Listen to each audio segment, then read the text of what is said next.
In this episode, Emily asks, should she place her dollars on a PR strategy or on a social media strategy in order to acquire the most amount of customers? I'm really glad she's asked this question because it points to such a common misconception amongst early stage entrepreneurs about the romanticism around PR. And I point to what is genuinely going to enable you to attract and develop a substantial customer base. 28 and I'm trying to shape history, pulling from the sky for some strength to take with me, line up the stars, fly away quickly and push the world forward like a tidal wave hit me.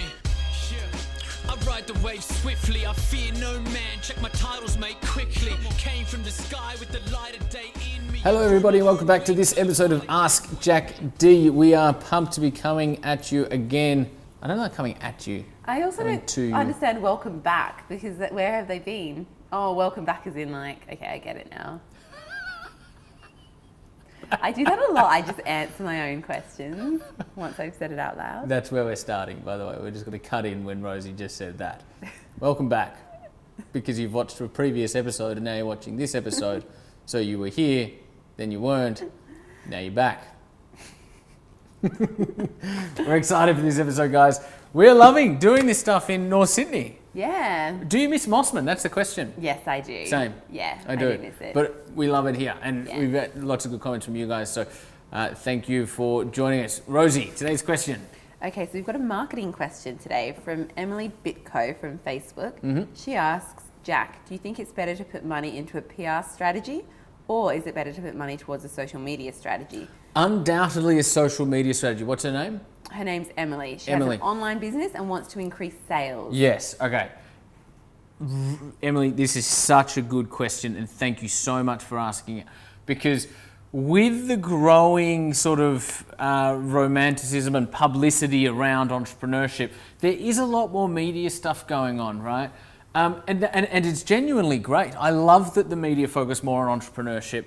And I love that entrepreneurs are willing to put themselves out there and talk to the world, right? Because I see entrepreneurship as being such an enabler of the future and like an enabler of the progress of humanity.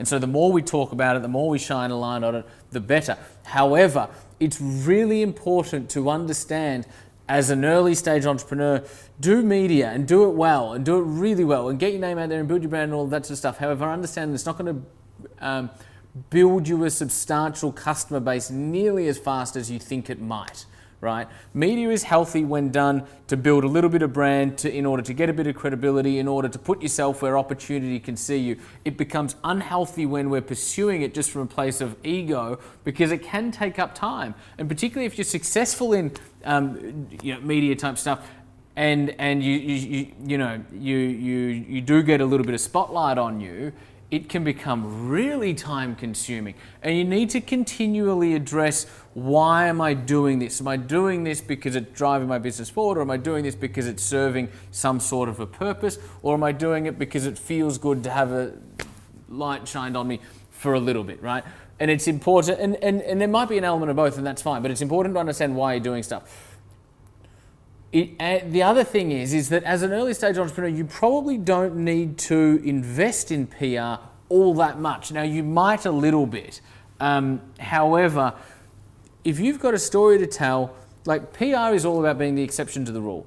If you're an entrepreneur, you're probably already the exception to the rule. If you're an entrepreneur doing something different, then you're definitely the exception to the rule. And if you know how to develop package and develop and distribute a PR story and write a press release in such a way that journalists get it, read it, go, cool, that's the story, copy, paste, change a few words, put the journalist's name on it, and then they publish it, then you'll get a lot of PR and you won't need to pay a huge amount of dollars for it. If anything, right? I didn't invest in any PR probably until my timelines are always so out. Where are we? We're in 2016.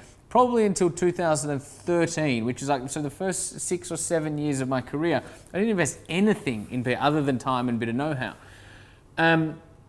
So I wouldn't invest your money there for the purpose of customer acquisition. You should watch our short course instead.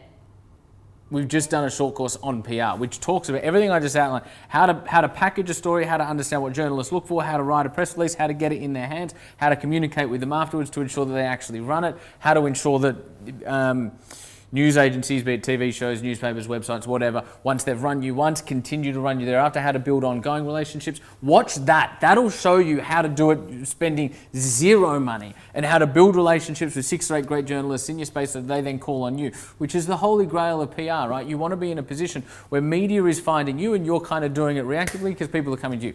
That's a really good space to be coming from. As Rosie says, really good call, Rosie. PR short course will enable you to do that. Customer acquisition, particularly for an online business, but really for any business, invest it in acquisition, right? And so with regards to social media, yes, that may be a good place. That is probably going to be the best place for you to do that.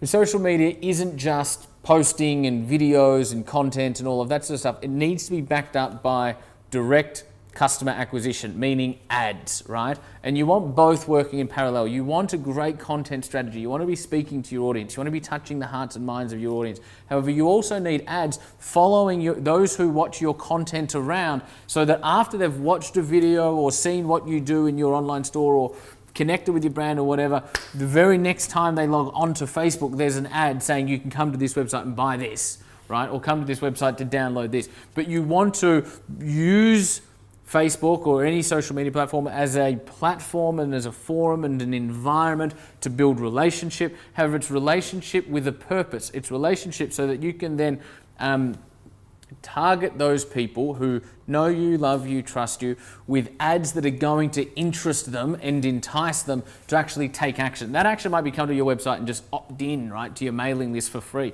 It doesn't necessarily need to be a purchase on the first sort of transition over. However, it might be, right? And so Facebook is the best data company in the world. It is by far the best advertising platform, particularly for early stage businesses in the world, because it's visible, it's so targetable, it's trackable, it's retargetable, and you can do both. You can be building a relationship while targeting people with ads that are going to connect with them and mean something to them so that they ultimately take action. So if you're going to spend dollars, do it on customer acquisition.